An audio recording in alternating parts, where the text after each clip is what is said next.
everyone. I'm attorney Aiden Durham with 180 Law Co. in Denver, Colorado. This is mortgage extraordinaire Brent.Blenkenburg, and you are watching All Up in Yo Business. Hey!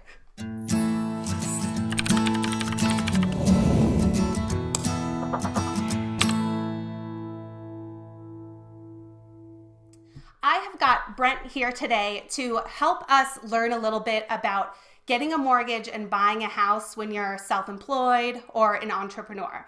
So we're going to talk about some of the challenges that entrepreneurs face and things that you can do to prepare for getting a mortgage if you're interested in buying a house as a small business owner. Before we get into it, make sure to check the description below for some additional information and resources and some free downloadable guides and stuff too. So us entrepreneurs face some special challenges when we get into trying to buy a house. I know I worked with Brent 2 years ago to buy my house, and it was a pretty big undertaking and a pretty big ordeal. So Brent, why don't you tell us about just some of the initial challenges that entrepreneurs face when we're trying to buy a house? Yeah, the number one challenge I see with self-employed people is just not claiming enough income on tax returns. Everybody tells me that their CPA is very creative and is able to write off lots of the income. So I would say that's the number one challenge. There are some items that we can add back to your income, such as depreciation, depletion, and business mileage on a car. So I do encourage you to talk to a mortgage professional sooner than later and discuss what your qualifying income looks like at present. Okay. And is it bad if you have bad personal credit or business credit? How does your business's credit affect you when you're trying to get a mortgage? Yeah, that's a great question. So standard qualifying is the same for somebody who's self-employed compared to not self-employed as far as a debt to income ratio standpoint or credit score. However, one thing we see with self-employed people is that your business loans or your business debts show up on your personal credit report. So this is also something that we can address if we have some time. Generally, if you claim that business expense on your business returns, and you also can prove that for 12 months consecutively, that expense has been paid out of a business bank account, then we don't actually have to use that against you in qualifying. Oh, it's good to know. Yeah. Good to know. So what kind of paperwork or documents would a entrepreneur need to bring to the table to get qualified for a mortgage or to even start the process? Yeah, so standard documents like tax returns, we'll need 2 years of tax returns. If you pay yourself a W-2, we'll need your W-2 and pay stubs. And then we need your asset account statements. So bank statements, business account statements, retirement statements, investment statements, that kind of thing. And then besides that, it's just general things like mortgage statements if you already own a home, insurance for that house, your driver's license, so personal identification. Mm-hmm. And that's pretty much the extent of it. So they will take into account your business assets. So let's say you don't have a ton of money in your personal account, you keep it all in your business, but that will be taken into account. So if you're creating an income for your business, but it's not necessarily your income, that's still going to reflect well.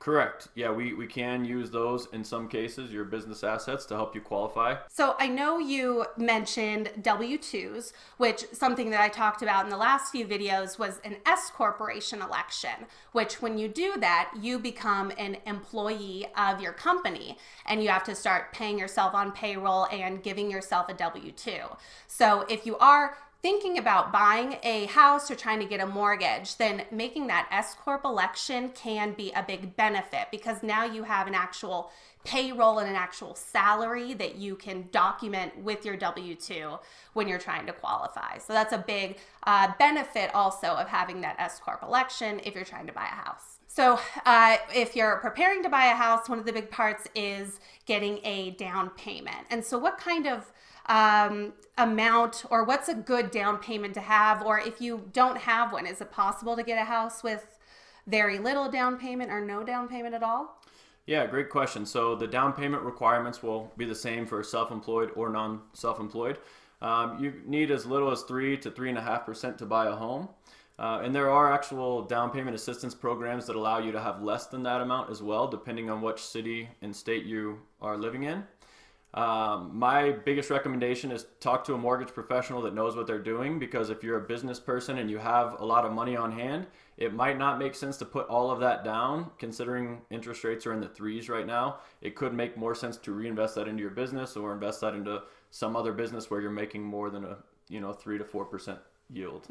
Okay. So I know a lot of you out there are really interested in real estate investing and holding property in LLCs. And I get a lot of questions from you guys about if you can have a property that has a mortgage on it and have it in an LLC or anything like that. And so, Brent, is it possible or is it easy to take out a mortgage if you want an LLC to own that house?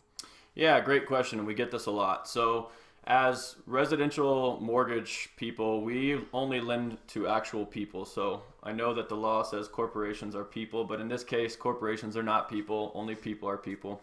So if you want to get a standard conventional or FHA or VA loan, we can only lend to you as a person. So if you want to buy as an LLC, you'll have to change the name of the property into the LLC after closing. So you either buy it as yourself and you have the loan in your own name, and then after closing, you could do a quit claim deed and put that into the LLC's name. The other route would be to go to a business bank. So any of your local banks that have a business lending division, you can go into them and talk to them about getting a loan actually in an LLC's name, but it's going to be a completely different qualification process. It's going to be a very different loan product. So if you want more information on that, I do recommend that you talk to a local business banker. So if you just started your business, or if you're relatively new in your business, how long do you need to wait before you start trying to buy a house or getting a mortgage? Great question. So generally you need to wait for at least 2 years of tax returns in order to qualify, although there are some exceptions to that. I know you and I sat down several years before you actually ended up buying your house, and we put a plan in place. So that's what I really recommend to people is the sooner you talk to a mortgage professional, a competent mortgage professional, the better. There's also one loophole where if you've been self-employed for over 5 years, generally we can just use 1 year of tax returns to qualify you. So this is a big benefit to a lot of people because most years self-employed people write off most of their income or as much as they can. But if you're looking to buy a house, there's a chance that maybe for 1 year you just don't write off as much, and then you use that year's tax returns to qualify if you've been in business over 5 years. Okay. So you can use that last year to minimize your expenses and try to get your taxable income higher so Exactly. It reflects better when you're getting the mortgage. Exactly. And he's totally right. So I met with Brent a couple of years before I actually ended up buying, but we sat down, we went over all of my credit history and everything, and he talked to me about little things that I could do to improve my credit, to then try to get my rates up. And we really, he helped me kind of figure out a plan years in advance for making sure I would be ready to buy once the time came and I was ready. So I think that's a really good first step if you're interested in potentially buying a house, to just sit down with a good mortgage professional to talk about what you need to do to get ready there and to prepare for it. Definitely. Yeah, I was impressed to see when Aiden came in and talked to me the second time and was getting more serious about buying houses, and she was didn't have great things to say about her income. She's like, oh, I probably won't qualify, but she was actually the rare case where a self-employed person came in and made more money than what I was expecting as opposed to less. So all right. Good work, Aiden. Yeah, Keep up the videos. Thanks. That's the other perk of getting a mortgage, is that all of your friends get to learn how little or much you make and all of your personal business too. So that's why you have to make sure you work with someone that you trust to know all of your business. Yeah. Mm-hmm. And so does it matter if your business income is pretty level, or is it bad if, you have one really good year and a bad year, or if it's really volatile? How does that play into that process?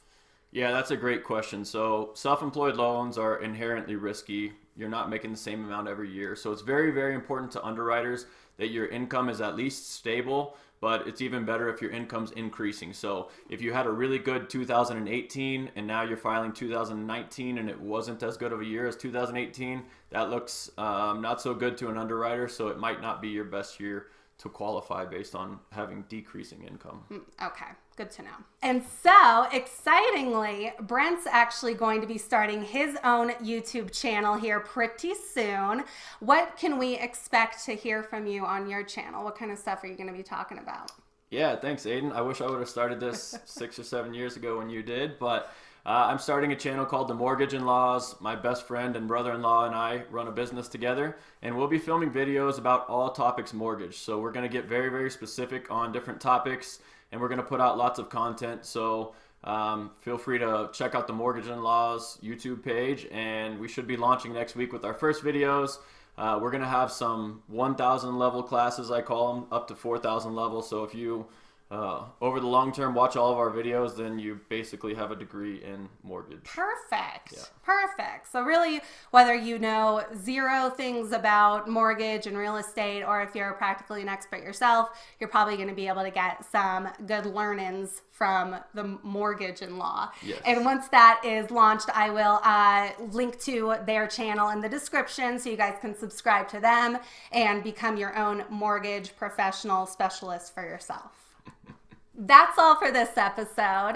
Drop a comment below and let me know what you think. And don't forget to check the description for more information and resources. And Brent's contact info will be there too. And I highly recommend contacting Brent if you are looking for help with getting a mortgage, or if you're wanting to explore how to do that. All of his contact information is going to be in the description. Thank you, Brent, so much for joining me. Thank you. Thank you all so much for watching. I'm Aiden Durham, and I'll see you next time.